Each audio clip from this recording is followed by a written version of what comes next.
7ই April 2026 সারা বিশ্ব আতঙ্কে প্রহর গুনছিল। আমেরিকার প্রেসিডেন্ট ডোনাল্ড ট্রাম্প এক ভয়ঙ্কর আল্টিমেটাম দিয়েছিলেন ইরানকে। তার সোশ্যাল মিডিয়ার পোস্টে বলা হয়েছিল, চুক্তিতে না এলে আজ রাতে পুরো একটি সভ্যতা ধ্বংস হয়ে যাবে, যা আর কখনো ফিরে আসবে না।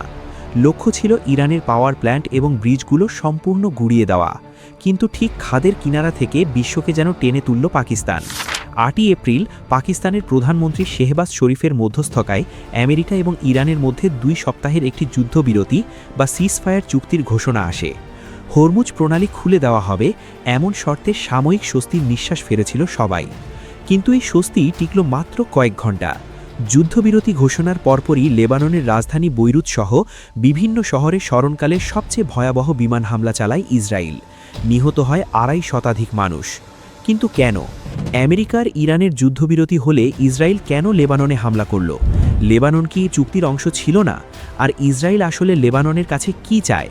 আজকের এই ভিডিওতে আমরা সাম্প্রতিক এই ধোঁয়াশা এবং এর পেছনের ইতিহাস নিয়ে বিস্তারিত জানব। মূল আলোচনায় যাওয়ার আগে আমাদের বুঝতে হবে 8ই এপ্রিল ঠিক কী ঘটেছিল। আমেরিকা এবং ইসরায়েলের সাথে ইরানের উত্তেজনা যখন চরমে, তখন বিশ্ব অর্থনীতি বাঁচাতে হরমুজ প্রণালী খোলা রাখাটা আমেরিকার জন্য জরুরি ছিল।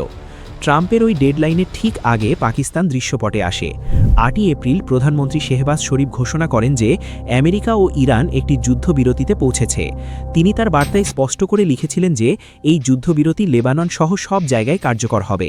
ইরানও ভেবেছিল তাদের মিত্র লেবানন এবং হেজবুল্লাহ এই চুক্তির আওতায় সুরক্ষিত থাকবে। কিন্তু এরপরই ঘটে এক নাটকীয় মোড়। ইসরায়েলের প্রধানমন্ত্রী বেঞ্জামিন নেতানিয়াহু এবং আমেরিকার ভাইস প্রেসিডেন্ট জেডি ভ্যান্স স্পষ্ট জানিয়ে দেন যে লেবানন কখনোই এই চুক্তির অংশ ছিল না। জেডি ভ্যান্স একে একটি যৌক্তিক ভুল বোঝাবুঝি হিসেবে আখ্যায়িত করেন। কূটনৈতিক বিশ্লেষকদের মতে পাকিস্তান এই মধ্যস্থতার ক্ষেত্রে একটি বড় ভুল করে ফেলেছে। তারা হয়তো ইরানকে এক কথা বলেছে আর আমেরিকাকে আরেক কথা বুঝিয়েছে। চুক্তির শর্তগুলো সঠিকভাবে দুই পক্ষকে না বোঝানোর কারণেই এই বিশাল শূন্যস্থান তৈরি হয়, আর এই সুযোগটি কাজে লাগায় ইসরায়েল। যুদ্ধবিরতির ঘোষণার কয়েক ঘণ্টার মধ্যেই ইসরায়েল লেবাননে শুরু করে অপারেশন ইটার্নাল ডার্কনেস। মাত্র 10 মিনিটের মধ্যে 100টিরও বেশি লক্ষ্যবস্তুতে আঘাত হানে ইসরায়েলি যুদ্ধবিমান। কোনো পূর্ব সতর্কতা ছাড়াই বৈরুতের ব্যস্ত বাণিজ্যিক এবং আবাসিক এলাকায় এই হামলা চালানো হয়। ইসরায়েলের দাবি তারা শুধুমাত্র হেজবুল্লাহর সন্ত্রাসী লক্ষ্যবস্তু বা টেরর টার্গেটে আঘাত করেছে, কিন্তু বাস্তবে দেখা যায় এই হামলায় অসংখ্য সাধারণ নাগরিক প্রাণ হারিয়েছেন। লেবানন সরকার এবং আন্তর্জাতিক সম্প্রদায় এই হামলার তীব্র নিন্দা জানায়। ইরান একে সরাসরি যুদ্ধবিরতির লঙ্ঘন বলে দাবি করে এবং প্রতিশোধ হিসেবে আবারও হরমুজ প্রণালী বন্ধ করে দেয়। পাকিস্তানের একটি ভুল বা অস্পষ্ট কূটনীতি কিভাবে মধ্যপ্রাচ্যকে আবারও এক ভয়াবহ রক্তপাতের দিকে ঠেলে দিল, এটি তারই এক জ্বলন্ত প্রমাণ। কিন্তু প্রশ্ন হলো, ইসরায়েল কেন লেবাননকে কিছুতেই ছাড় দিতে রাজি নয়? তাদের আসল লক্ষ্য কী? এই প্রশ্নের উত্তর খুঁজতে আমাদের একটু ইতিহাসে ফিরে তাকাতে হবে। লেবাননের সাথে ইসরায়েলের শত্রুতা আজকের নয়। 1982 সালে যখন ইসরায়েল লেবাননে আগ্রাসন চালায়, মূলত তার পরপরই ইরানের সহায়তায় লেবাননের শিয়া মুসলিমদের নিয়ে গঠিত হয় হেজবুল্লাহ।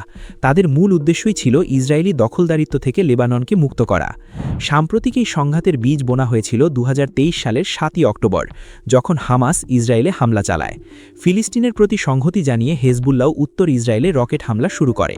2024 সালের সেপ্টেম্বর এবং অক্টোবর মাসে ইসরায়েল লেবাননে ব্যাপক আক্রমণ চালায়, যার মধ্যে সেই বিখ্যাত পেজার বিস্ফোরণ এবং হেজবুল্লাহর শীর্ষ নেতাদের হত্যার ঘটনা অন্তর্ভুক্ত ছিল।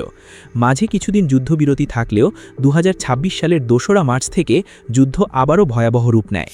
হেজবুল্লাহ তাদের ধ্বংস হওয়া সামরিক অবকাঠামো আবারও গড়ে তুলতে শুরু করেছিল, যা ইসরায়েল কোনোভাবেই মেনে নিতে পারছিল না।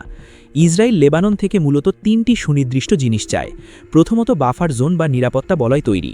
ইসরায়েলের সবচেয়ে বড় ভয় হল 7ই অক্টোবরের মতো হেজবুল্লাহ যে কোনো দিন উত্তর ইসরায়েলে ঢুকে হত্যাযজ্ঞ চালাতে পারে। তাই তারা দক্ষিণ লেবাননে ব্লু লাইন বা সীমান্ত থেকে 2 থেকে 3 কিলোমিটার ভেতরে একটি বাফার জোন তৈরি করতে চায়, যেখানে হেজবুল্লাহর কোনো অস্তিত্ব থাকবে না। ইসরায়েল চায় হেজবুল্লাহকে লিটানি নদীর ওপারে সরিয়ে দিতে।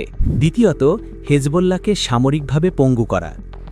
ইসরায়েলের কৌশলকে বলা হয় মোয়িং দ্য গ্রাস বা ঘাস কাটার কৌশল।